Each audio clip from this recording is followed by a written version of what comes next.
Hello, welcome to Bully the Board. Again, my name is Seth. I am going to walk everyone through how to interpret our backtesting and our model output so that we can maintain our transparency. We have the historical bets database here on our website, and it basically has all the picks for the last 4 seasons. What bets were taken, what bets weren't, the records for each individual season, and then the aggregate of, each week, the bets taken, the aggregate of the season. We also have our historical record here for the aggregate of everything together. So you can see the data speaks for themselves. This is a profitable model. One thing though, I think it's really important when we're talking about modeling data, using statistics, there are no such thing as guarantees. As you've heard many times in all the different videos now, you can kind of understand what we're doing, but fundamentally it's probably worth just saying again. What we do at Bully the Board, we take NFL data, we model it, we then quantify a model output. You can see that here, predicted value, that's the model output. But the thing that we do that is unique, that I have not seen, and I don't think anybody talks about, is we quantify a variance around our prediction, right? So it's not good enough to just take a prediction and compare it to Vegas's spreads and say you have an edge. That won't work. At least I believe it will not work. Instead, what is better to do is to get a predicted value, get the variance around that value. We call that the prediction interval. You can do that for different values, but for lack of boring you, if you want to get into it, you can read things about sampling. But basically, 60% confidence intervals strike a balance between giving us precision and also giving us the volume that we need every week to become profitable by taking enough games to realize that 60%. So what we do is we take those prediction intervals and we compare them to the spread. If the spread is within the prediction interval, we know that there's no edge to be had for our model. If the prediction interval is if the spread is outside of our prediction interval, we know that we have a 60% chance of covering that bet. And basically, as long as the numbers over here, if they're negative and they never cross zero, that means that it's the away bet, the away team you'll take on that side of the spread. And if they don't cross zero and they stay positive, that means you take the home team. And basically, you'll see a 0 or a 1 here in the win-loss column, and that's how you'll know that we took those bets. You'll also be able to follow the logic of the rule. If it doesn't cross a 0, then it will have been a bet that was taken. And you'll see that there's great nuance in this, because one of the great things that the model allows us to do is contextualize the marketplace. So if we look, one of the week one picks from 2021 was Atlanta versus Philadelphia. So let's work through this output. The model output was that Atlanta was heavily favored by 22 points. The model really liked them, but the confidence interval, the prediction interval, had them winning from anywhere from 7 to about 37. So because Vegas had the spread at 3.5, that was a bet in our model. Unfortunately, Atlanta, at that time we didn't know this, was going to have an underperforming year. But this was a very big underperforming game, right? They lost by 26. So this was a loss, right? We lost this game. Now we go into week 2, and we look at Philly versus San Francisco, because Philly, handedly won Atlanta, and at this time we didn't really know that Atlanta was going to be one of the worst teams in the NFL last season. The marketplace moved this from opening at Philly 5+5 to moving it to 3. So what you'll see is at 5.5, our model was said it was no bet. But at 3, it was a bet. And that is because our confidence interval had Philly losing from about 3.7 to 42. Now remember, if Philly is going to lose by 42 to 3.7, then that's the same thing as saying San Francisco is going to win by anywhere from 3 to 42. And so, yes, that's a wide range, but what it allows us to do is have 60% confidence that that's where it's going to happen, where the game is going to end up. And because the marketplace, because the week before moved Philly to only plus 3 because they thought they were going to do really well based off that game, that allowed us to get San Francisco at -3, right? And because -3 means they only have to win by 3, and the model is saying that San Francisco is going to win by anywhere from 3.7 to 42, that would be a cover. And what do we know? Philly lost by 6, aka San Francisco won by 6 and covered. I do want to take a moment here. I know that all the negatives and positives can get a little bit confusing, so I want to help out here. So the opening and closing spreads, these spreads and all output, so all spreads and all outputs are always, without exception, in reference to the home team. Always. Okay, the modeling is all in reference to the home team. And really this is just as simple as this. When you want to predict the spread, you need to take the difference in points, right? So you either take home versus away or you take away versus home. We decided to do home versus away.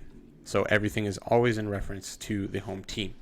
But remember spread notation. So positive numbers mean that they're actually dogs or not favored, right? So this is saying that Detroit can't lose by more than 7.5, and the spread moved to can't lose by more than 9.5. Minuses mean that they're favored by 2. So the spreads are always in the notation and magnitude of what normal spreads are. Everything else is, if you see a negative, that means it's a loss. It's a negative deficit of points, right? So like we went over in one of the examples, this point estimate is saying that Washington is predicted to lose by 19.5. This is saying that New York Giants are going to lose by 5.6. Here's our confidence intervals. You see that they're pretty wide, right?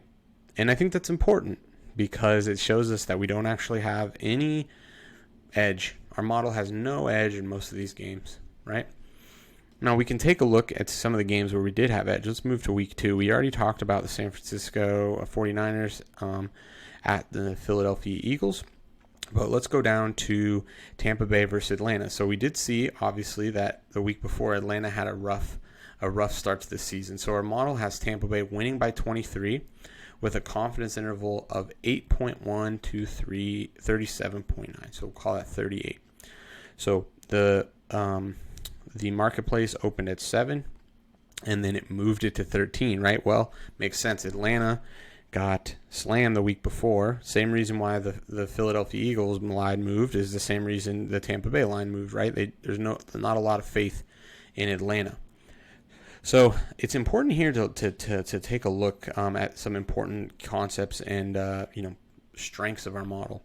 So we know at 7 we have an edge, okay? And we can see it doesn't cross 0, so that's good for us. But at 13, it violates our rule and it does cross 0. And what this is really saying is the lowest we need to get it at is that we need to get it at least 8. So if we got Tampa Bay -8, we can then say we have 60% confidence that bet will cover. At -13, we don't have 60% confidence. We have less than 60% confidence. So it's really important that what our model allows us to do is to contextualize the marketplace on where the points should be valued, right? We know that -7, and as that's moving, it's moving not in our favor, right? And we know that it's moving away from us. So we can act with precision. We can know when basically when the marketplace has moved us out of a bet. And it also allows us to take bets quicker. Or we can take stances if we think that the market is going to move things in our direction. We can wait, so it goes both ways. I do want to point out that I know that they won by 23. So in the moment, it wouldn't have mattered if we got it at -7 or -13, but we did not know that in the moment. And again, the math is very strict in that the way we apply these need to be consistent or else it doesn't work. And if we were to take 7, we know we have a 60% chance of covering. If we take 13, we have some percent chance of covering, yes, but it's not 60. Okay, it's something less than 60. And we need to always have a 60% edge in order to stay on track. And so it's important that, even at 13, we would have potentially bought it down to 8, as long as those odds were at minus 150 or better, because the implied probability of minus 150 is 60%. So if we were to go above minus 150, it becomes negative expected value. Basically, we'll be losing money over time. But if we're at minus 150, that's kind of our break-even point. Vast majority of our spreads are going to be at minus 110 or better. But it does allow us to go and buy points effectively, right? It's important. We're not just buying points because it makes our guts feel better or our bets feel better. No, this is mathematically driven.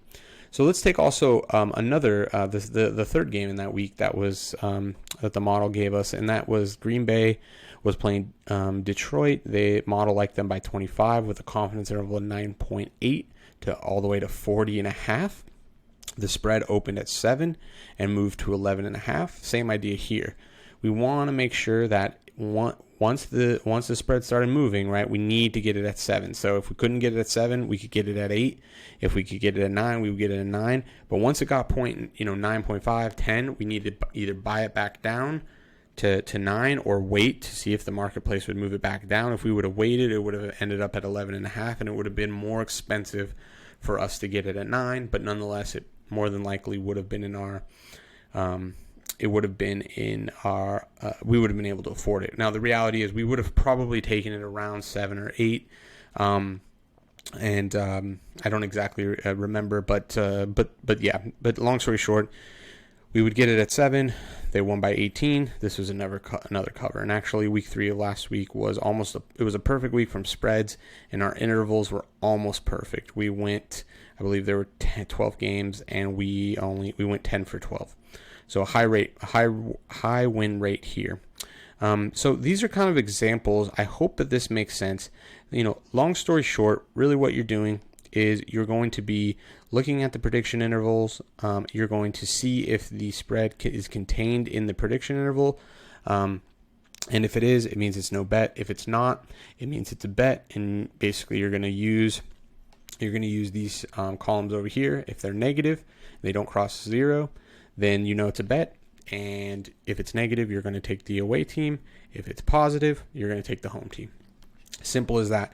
And we can show you that here for the current season for what we know, right? We've already told everybody week 2. We have 3 picks for week 1. Here we go. We got LA Buffalo. We have the model really likes Buffalo almost by 19 points. The confidence interval is anywhere from 33 to 6.9. So this is saying that it likes Buffalo to win by 6.9 to 33 points. Okay, the spread right now is anywhere from +1 to 1, depending on the book. You can get -1, I think, at 105 on FanDuel. So almost even money for Buffalo -1. So we have a huge margin here. So that's a bet for us. The other one, we have Washington versus Jacksonville. It has the confidence interval of 8 to 33, right? The spread right now is 4. So because it's outside, it doesn't contain it, we have a 60% chance that Washington will cover that spread. There's also, and this will actually help contextualize, so Tennessee, it actually has them losing as the point estimate, but with the confidence interval, it's quite wide. But what we're hoping and what we think is going to happen is no one's paying attention right now to NFL spreads. We got about 55 days, 50 days until college, about 60 days till NFL. But I think that the marketplace is going to push this to at least 7, if not above 7.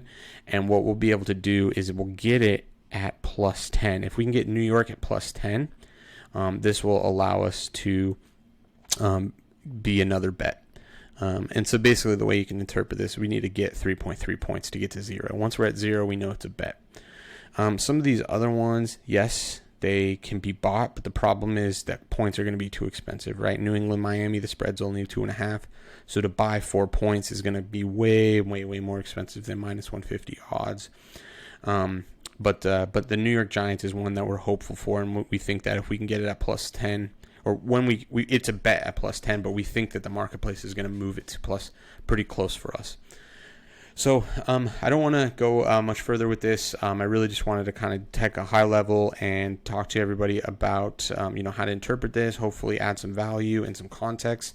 If there are any questions, please comment. I would love to hear. I would love to interact and answer some of your questions.